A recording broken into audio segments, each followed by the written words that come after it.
What is up, fellow sickos? The post-mortem train rolls on. The Atlanta Hawks, Grant, I'll take them. I'll take us through their off-season vitals. Over $35 million below the tax if they renounce the rights to Clint Capella, Larry Nance Jr., and Caris LeVert. Closer to like 10 to 15 million below the tax if they carry LeVert's hold, which is almost $25 million. I would assume he ends up costing less. So like they'll have more flexibility if he's signing for less than $25 million a year and staying. The moral of this story is they should be able to access the full non-taxpayer mid-level if they want to, but they're also a team that we know is not going to pay the tax. So their room, it's not just, oh, how much room do they have beneath the first apron, which you're hard capped at if you use the non-taxpayer mid-level. It's more so, can they stay under the tax and have access to that tool? Right. They probably can, but that'll be fascinating. Also fascinating, Trae Young, extension eligible, 4 years, 29.6 million, whatever the number is, he can sign. Also, Dyson Daniels, rookie scale extension eligible. And finally, and most importantly, they're still looking for a lead basketball executive as we record this. But two, they can trade up to, I think it'll end up being 5 first-round picks, even with the way the San Antonio commitments shake out. They have that 2027 selection coming over from, it's going to be that's the Pelicans or the Bucks that it'll come from. So they have that, and they can trade their own first in 29 and 2031, though I certainly would not advocate in favor of them doing so. How are you feeling about these Hawks entering the offseason? Well, I think the rise of some of their youth leaves me a little conflicted because, and certainly like I've been team, it's time to trade Trae Young for like probably way too long. Yeah, like for most of his career, I guess. And now it's kind of like, well, part of it is just the trade landscape in general. But I'm less glued to that idea. But to get to the younger players' point, it's like, I mean, Ricochet was as advertised or slightly better. I think Daniels had had a breakthrough year. MIP, Dyson Daniels, right? And Okongwu took over the starting job. He's a little old. He's 24, so he's not like the full on youth brigade, but he's like young enough, and he's just on his second contract that he's part of that. And Jalen Johnson, who knows how big this year's leap would have been if he'd stayed healthy. Like signs were looking pretty good. So, like. I don't know, like I weirdly for the more so than in any of the last handful of off seasons for the Hawks, I'm kind of like, I think I kind of like what they have for the most part. And I don't love a big swing. And if they can just kind of trust the youth to develop, I think they're a playoff team next year. So like, I don't know, we can get into like what their options are, what they should do, how they should operate relative to the cap and the tax line and all that stuff. But like, I don't know. Do you feel that way, or does Trae sort of now stick out like a sore thumb more than he used to, or like where are you in general? I think I mostly agree with you. He doesn't stick out like a sore thumb to me. If he was, I would say if he's willing to sign the extension, I might just offer it to him. But I've also given a lot of thought to, could it be him? I think Jaren Jackson Jr. will be a good case study of this. Of our team's going to start being more selective with who they're giving these max extensions to. And it's different because Trae Young's isn't going to be a super max, but like the Mavs didn't want to pay Luka the regular max, it seemed like basically. So how the new front office regime, given the direction that they're going in, do you actually want to max out Trae Young and have him continue to be the focal point? I think they need to figure that out independent of, because we know they're not going to get their own picks back from San Antonio for him.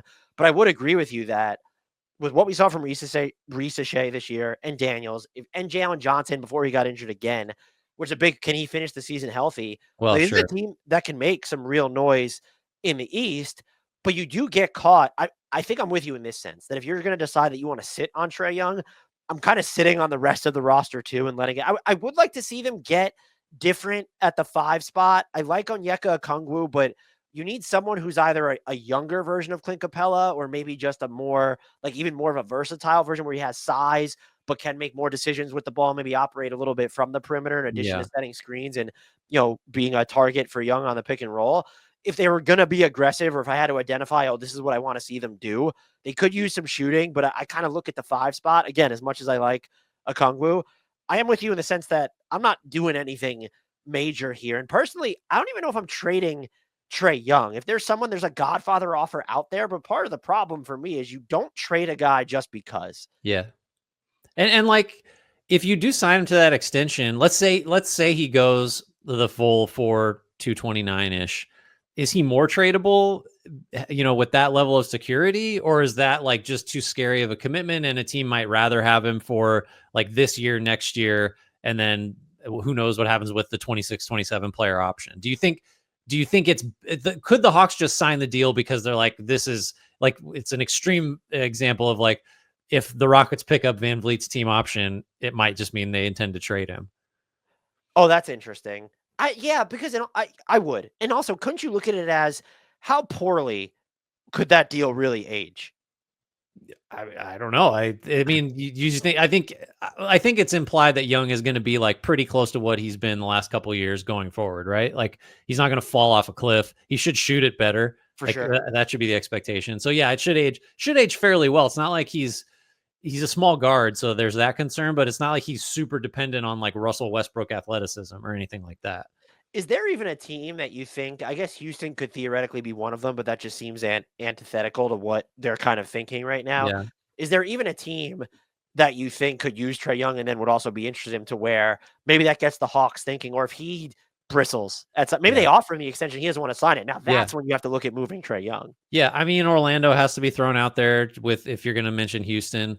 I mean, like the thing is, onboarding Trae Young is like he changes the way that you play on both ends. Like that just, now you might say that a team like Houston or Orlando can certainly get away, like insulate him better defensively, but you are just going to become, I mean, even if you want to credit him for being off the ball a little more this past year, like you're going to be pretty heliocentric, like, cause he's out there to have the ball a lot and make the pass shoot decision, which is like, it's not that long ago that we were all just like, yeah, I mean, if you have Trae Young, you're a top 7 offense or whatever. That's just, he's that good. I don't see a reason he can't get back to that. So like, I would be cognizant of the fact as a Houston, for example, that like this will change a lot if you bring in someone like this. But I don't know if you want to overthink it, because like he will address your issue. Like that will happen For them. I don't know if he would be the target for me. I want to be clear if I'm Houston, No. but he makes more sense in Houston than Orlando, to where you don't want to displace Paolo and Franz too much from the ball. And then pretty much everyone in Houston, with the exception of maybe Alper and Şengün, it's like, yeah, like, no, we're fine displacing them from the ball. Or if you really think Amen Thompson just has like 3 extra levels to jump as like an on-ball playmaking type guy, and he makes shots, like or actually, I don't know how you didn't mention this. Do you really want to bring someone in that's going to play over Reed Shepherd? Well, that's why I said Trae Young wouldn't be my trade target. Okay. Like if it's Devin Booker, there's still a pathway if you don't give up Reed Shepherd to him blossoming into the role that he was born to assume. The Dyson Daniels extension eligibility. What are you paying? He's not getting the max, so we don't need to go into what the max number is going to be. But what do you pay this guy? Would Caruso get 4 for 80? Is that right? The number around there. I'm not going over that. I mean, maybe you could make the youth argument and like the possible offensive development continuing argument, but like he's just not a better defender than Caruso, and that's what you have him out there for more than anything. I would say he has a ton of leverage after winning Most Improved Player. If you get him for $20 million annually, I think you probably have to pounce on. I don't know that the number is going to get better. Now, if I'm the team and he says I want 4 for 100 or something, or whatever, like 4 for 120, whatever it ends up being, then that's why restricted free agency exists. Yeah. Let him get into it, see if the market would. And maybe that's the case for what's the team when he still doesn't really, like, he has that floater. We know what he does defensively. He's a pretty good passer. Like, what is the team that's going to come out of the woodwork in 2026 with this monster offer? Right. And like he, as much as he did improve and as good as he was on defense, like, Trae Young is one of a handful of guys that's like, all right, we have him so we can accommodate Daniels. You know what I mean? Like his limitations still are there.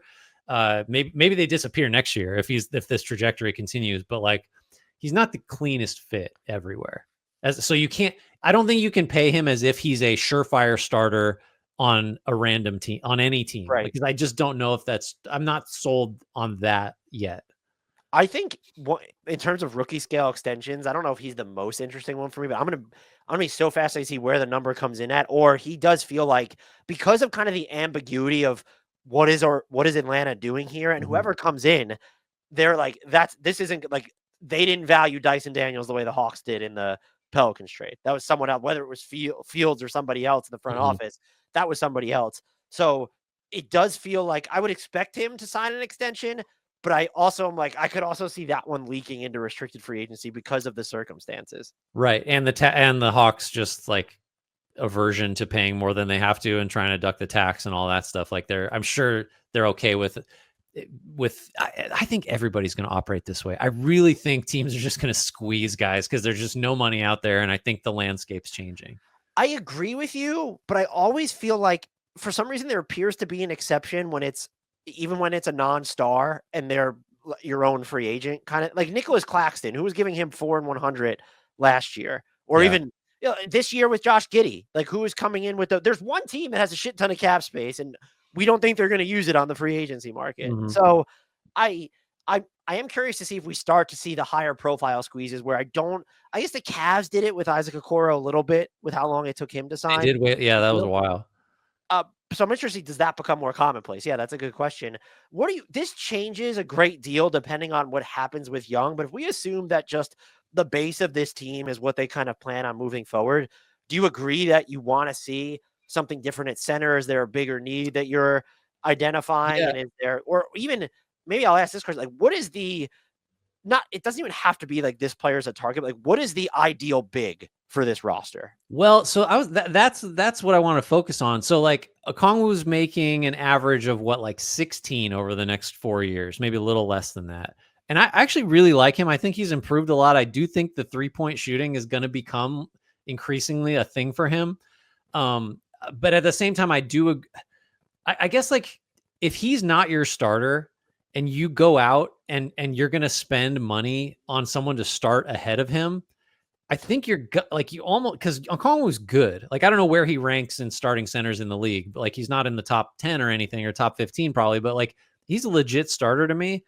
If you go out and get somebody to play over him, like how much are you paying that guy? And then how comfortable are you with that guy's salary at center plus Okongwu making like high end backup center money, which is like a cardinal sin of like, you just can't pay backup centers, anything close to the mid-level or what, unless your needs are super specific and you have cheap stuff elsewhere, so like I almost think I think Okongwu is just going to have to be the guy.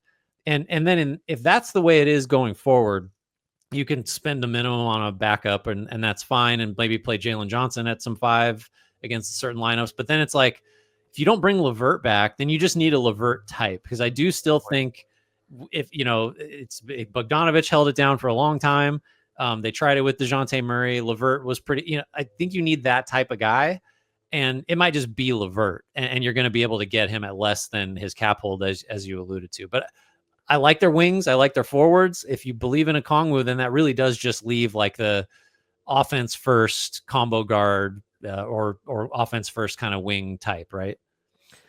Yeah, I would agree. I guess the center stuff, though, I'm just wondering what does the rebounding look like if it's Jalen Johnson and Okongwu in the front court, which is why it could be concerning. But maybe to your point, then it's a change of pace big that's coming off the bench behind Okongwu. It's not we need our 5 of it because Okongwu is really good. I do agree with you, and he's super versatile, can make stuff as a playmaker on offense, moves really well on defense. I think LeVert is kind of like you don't want to overpay him, but for the role that it feels like they need, like he's almost kind of maybe you want someone who's a little bit better of a passer, but like the way he's for the most part improved as like a shooter and a defender over the past 2 or 3 years, it kind of feels like he's just like, yeah, you should re-sign that guy. Right. Like, and if you don't and you try to get cheaper and go find like maybe there's another Ty Jerome out there, like somebody like that you could realistically give a rotation role to, I think you'd have to be pretty confident that Daniels is going to improve as a playmaker, that Jalen Johnson will continue to improve as a playmaker, that like Reese Shea adds more layers to his game. Like, so you could get away with that, but that would feel like a gamble. I think LeVert, I think you just kind of, at this point, you understand what you're getting from him. And maybe you want somebody with a little more upside, but like I think you're taking a pretty big risk if you think you're going to go just find that guy and be able to get him like below market, What if they did decide to move Trae Young? Like, what becomes of this offseason? I guess they've kind of done a lot of their Bogdanovich is gone, DeAndre Hunter is gone. I guess aside from Trae Young, you wouldn't look at, well, like this guy needs to go. The only thing would be, how the person who's coming in and running your front office, do they give any thought to, well, would San Antonio give us our picks back for Jalen Johnson?